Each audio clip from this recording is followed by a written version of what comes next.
তাহলে গভীর রাত, এই গভীর রাতে তাহাজ্জুদ যখন নামাজ, এই নামাজটার কথা কোরআনুল কারীমে যেই জায়গায় আল্লাহ বলছে যে রাত গভীরের তাহাজ্জুদ নামাজের ফজিলত, ওইখানেও ওই নামাজটার কথা বলবার সময়ও ওইটার লগে মানে ওই রাত গভীরের তাহাজ্জুদের নামাজের সময়ও কইছে যে তাহাজ্জুদও পড়ে আমার বান্দা এবং আমার রাস্তায় তার সম্পদ থেকে খরচ করে। চিন্তা করেন, আমি ওই দূরে কখনো মাহফিলে গেলে, সিলেট বা আরো কত দূরে, তো রাত্রে আসলে রাতের 1:30, 2টা, 2:30 বাজে, 3টা বাজে, অনেক সময় ও বিভিন্ন জায়গায় টোল দিতে হয়। টোল, ব্রিজের টোল আছে না, টোলের জন্য তো গাড়ি সিরিয়াল ধরে, ওইখানে একটু জ্যাম থাকে ছোট্ট। এই টোলের যেই জায়গায় মানে সবসময় রাত্রিবেলা অনেক সময় বিক্ষোভ থাকে, টাকা চায় যারা। তা আমি প্রায় সময় এই আয়াত এটা মনে হইলে, এটা মনে কইরা ওই সময় রাতে 2:30, 3টা বাজে টাকা তাই বলি যে মানে সাথে কেউ থাকলে যে এটার উদ্দেশ্য হইল ওই যে আল্লাহ যে বলছে রাত গভীরেও বান্দা আমার সম্পদ থেকে কি করে, খরচ। তো এটা বুঝাইলাম আর কি। তো আল্লাহ তাআলা চায় মুসলমান মাত্র তার 2টা সিফাত কি কমন গুণ, এটা তার একদম জেনারেল গুণ, সাধারণ স্বাভাবিক গুণ। মুসলমান মানেই নামাজ পড়বে, মুসলমান মানেই আল্লাহর রাস্তায় কি করবে বলেন না, এটা স্বাভাবিক গুণ। হুজুরে বেশি কাউসারি করতেছে, একবারে বেচারা ঘাড় ফেলাই দিছে, তুই গিয়া বড়া 100টা টাকা দিছে, যা আর টাকার মায়া করে লাভ। এইভাবে বেচারা হুজুর আবদার করতে আছে, এরপরে কেমনে না দিয়া পারে, এটা বুঝি কথা হইল, এটা বুঝি একটা মুমিনের সিফাত হইল। আপনারে বুঝি আতফাও দইরা একবারে ফাওয়াতে দইরা বুঝি আপনি আল্লাহ দোয়ায় এইভাবে বলিয়া বুঝি আল্লাহর রাস্তা সম্পদ বের। আপনি আখিরাতে যাবেন না, আপনি কবরে যাবেন না, আপনার নেকি লাগবে না। তাই এই জন্য আমি বললাম মুসলমান যাকাত দিতে গাফলতি করার কথা ছিল না যদি আখিরাত চিন্তা। কিন্তু আমাদের সমাজ, আপনি একজন করে জিজ্ঞাসা করেন এখান থেকে ওই মাথা পর্যন্ত, আলেম ছাড়া, ইমাম ছাড়া বাকিদেরকে জিজ্ঞেস করেন যে আপনি বোঝেননি যে যাকাত কার উপরে ফরজ। আপনি দেখেন এখানে 100 জনের মধ্যে কয়জন বলতে, আপনি জিজ্ঞেস করেন যে কোরবানি কার উপরে ওয়াজিব, আপনি শুধু এটা বলেন, কে কইতে, কে জানে? ইডি হুজুর আমার হুজুর কাম, তারপর আপনার কাম কিতা চাচা? আমার কাম বন খাওয়ান, বিড়ি খাওয়ান, চা খাওয়ান, আর টেলিভিশনে রাক্ষসের মতো আগ কইরা নর্তকীর নাচ দেখুন, এটা হলো হেবটার কাম। চাচার কাম হইল সাধুয়ানে গপ,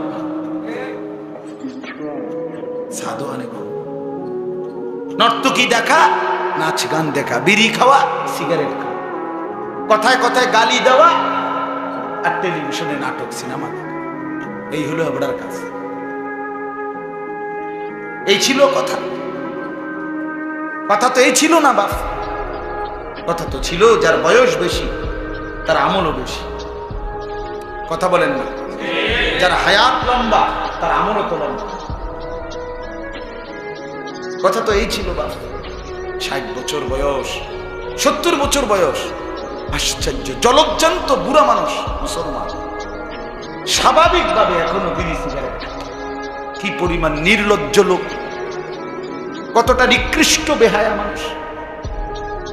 এই জন্য আমি সবসময় বলি, আমার আর যদি কোনোদিন নাও বলতে পারি সমস্যা নেই, আপনি টেনশন করেন না যে এই হুজুর চাইও আর কোনোদিন আইন না, নাই অসুবিধা নেই, একবার আইতেই যান শেষ।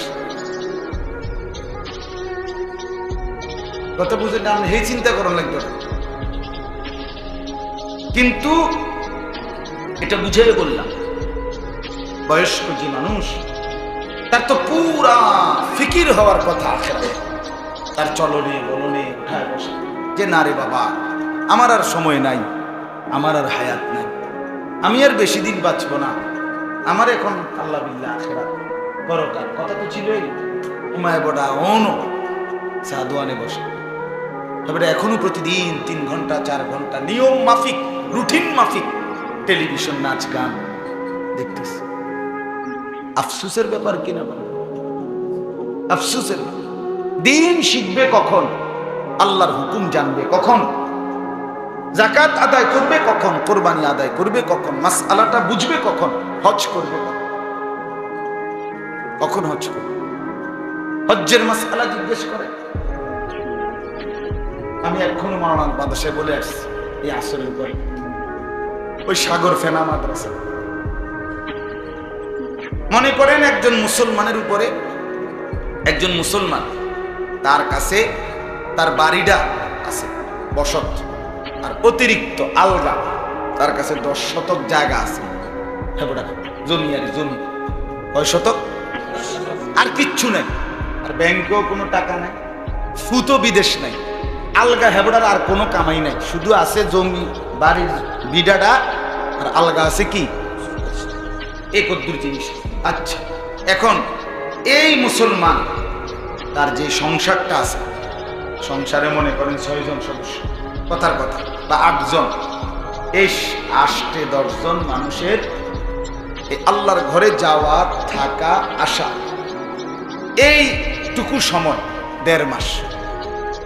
হজ্জের সময় সৌদি আরবে যাইতে থাকতে আসতে সব মিলাইয়া হলো কি 1.5 মাসেরও কম, 40 দিন। এবার আরো কমাই আমার ফ্লাইট, আমার এবার ফ্লাইট এবং ফিরতি ফ্লাইটে মোট 33 দিন, এইটাই দিছে হিসাবে। তো 44 দিন, 42 দিন, 43 দিন, আমি ধরলামই 1.5 মাস, আমি ধরলাম 2 মাস। 2 মাসে ওনার পরিবারের সংসারের খরচ, বাজার, ওষুধপত্র, বই, কাগজ কলম, পানির বিল, বিদ্যুৎ বিল, গ্যাস বিল ইত্যাদি, এটা একটা খরচ। আর ওই আল্লাহর ঘরে যাইতে আসতে যে খরচটা লাগে, হজ্জের টাকাটা, মনে করেন হজ্জের টাকা 7 লাখ, আর এখানে লাগবে আরো 2 লাখ, 2 মাসে ধরে নিলাম কত হইল, এই 9 লাখ। তো ওনার জমি আছে কদ্দুর, এখান থেকে যদি উনি 3 শতক জমি বা 4 শতক জমি বেচে, তাইলে এই 9 লাখ টাকা, মানে 3 লাখ টাকা করে যদি শতক হয়, তো 3 তিরিকা 9 লাখ, কথা বুঝছি। 4 লাখ টাকা করে যদি 4 শতক যদি হয়, 2 লাখ টাকা করে যদি শতক হয়, 4 দুগুণে 8 লাখ, তাহলে 8-9 লাখ টাকা 3-4 শতক জায়গা বেচলেই হয়ে যাবে মনে করে। তাহলে আরো বাকি জমি আছে কদ্দুর, 7 শতক, 6-7 শতক জায়গা আরো রয়ে গেছে। তো এই 3 শতক 4 শতক জমি বিক্রি করলে ওনার পরিবারের এই 1.5-2 মাসের সংসার খরচও চলবে, হজের টাকাও কি হবে, কথা বুঝছে। আর ফিরা যখন আইব দেশে, তখন সংসার চলার জন্য ওই বাকি আরো জমি আছে না কদ্দুর, কদ্দুর ওই যে 6-7 শতক না রইছে, এটুকু আছে, এটা দিয়েই সংসার চলবে। তাহলে আর যদি কিছু না থাকে, ফুত বিদেশ, ব্যাংকের টাকা, ফসলের অন্য কোনো জমি আর কিচ্ছু নাই, শুধু এটুকু যে দূর জমি থাকলে তার কিছু অংশ বিক্রি করলে হজের টাকা, সংসারের বাজার খরচের টাকা হয়ে যায়, এবং বাকিটুকু দিয়ে পরে আইসা চলা যাবে। আল্লাহর কসম, বা ওই মুসলমানের উপরে হজ করা ফরজ।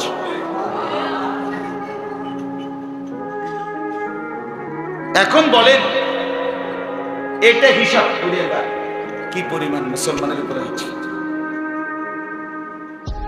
কই আদায়কারী কোথায়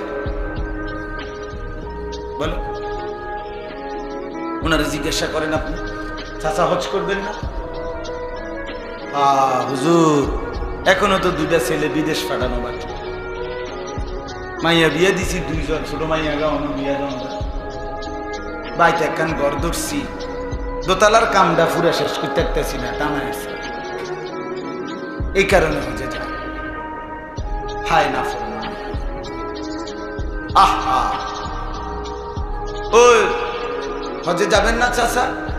কইব কি যে আরে যাইলাম হইলে কিন্তু বাড়ির লগে দিয়া তার চাচায় 10 শতক জমি বেচবো কয়, আচ্ছা বহুত দিন ধরে ঘুরাইতে আছে, বেচে না। এই জমি কান লইবার লাগিয়া বহুত দিন ধরে ঘুরতে আছে। এই জমি কান যদি বেচতো তাহলে বাড়িটা কত সুন্দর মিল হইতো, কত সুন্দর করে বাড়িটা গোছ গাছ করে কবরে যাইতে পারলো মনটা বুঝে দেখতাম যে ভিতরে গদ্দুয়ার করে দিয়ে গেছে। বাহ, কি সুখের আলাপ। ছেলেকে বিদেশ পাঠাইলে, মেয়েকে বিয়ে দিতে পারলে, হ্যাঁ, বাড়িতে বিল্ডিং করলে, জমি কিনলে, কবরের আযাব মাফ, এটা নিশ্চিত তো? কথা বলেন না? হাসরের ময়দানে মুক্তি নিশ্চিত তো? বলেন। রাসূলুল্লাহ সাল্লাল্লাহু আলাইহি ওয়াসাল্লাম বলেন, যেই মুসলমানের উপরে হজ ফরজ ছিল, অথচ হজ ফরজ হওয়ার পরেও আদায় না করে, চাচারা আপনাদেরকে বলি মিয়া, হজ ফরজ ছিল কিন্তু আদায় করে নাই, মরে গেছে, খোদার কসম নবী বলছে যে তুই হয় ইহুদি হইয়া মর, নাহলে খ্রিস্টান হইয়া মর, তুই মুসলমান হইয়া মরলি না, তুই বেঈমান, তুই বেঈমান বেটা। ইয়ামুত ইনশাআ ইয়াহুদিয়ান ওয়া ইনশাআ নাসরানিয়ান, ইহুদি হইয়া মর। নবী সুপারিশ করব কারে? ইমানদারের না সুপারিশ করব? ইহুদিরে। হ্যাঁ, আলাপ করে জিলাপি কন্যা সুপারিশ। সুপারিশ কি জিলাপি কন্যা নাকি? সুপারিশ কি বিরিয়ানি পোটলা দিয়া? জীবনে মোট কত পোটলা বিরিয়ানি খেয়েছেন উম্মত, এই হিসেবে সুপারিশ? খিচুড়ির ট্যাক্সি দিয়া সুপারিশ না? বলেন, ইনসাফের কথা বলেন, বলেন না চাচা, বাবা বলেন। রাসূলুল্লাহ সাল্লাল্লাহু আলাইহি ওয়াসাল্লাম বলেন, সে যেন ইহুদি হয়ে মরল, সে যেন খ্রিস্টান হয়ে মরল, মুসলমান হল। আহা, এত বড় ধমক আর কি হইতে পারে? এর চাইতে জঘন্য কথা বলেন চাচা, এর চাইতে মারাত্মক কোন কথা হইতে পারে? এখন আমি যদি মিথ্যা বলি তো আপনাকে হুজুরে জিজ্ঞাসা, আপনাকে ইমাম সাহেব কথা আপনি বলেন এটা রাসূলুল্লাহ বলছে কিনা? নবী সাল্লাল্লাহু আলাইহি ওয়াসাল্লাম সরাসরি বলছে। কি পরিমাণ মুসলমান আপনার, আহ কি সংসার বুঝাইলেন, এই জি ফুড বউ বাচ্চার জন্য নিজের আখিরাত, নিজের মুসলমান পরিচয়টা পর্যন্ত কোরবানি করে দিলেন, জবাই করে দিলেন। কবরে গিয়ে দেখবেন কিচ্ছু নাই।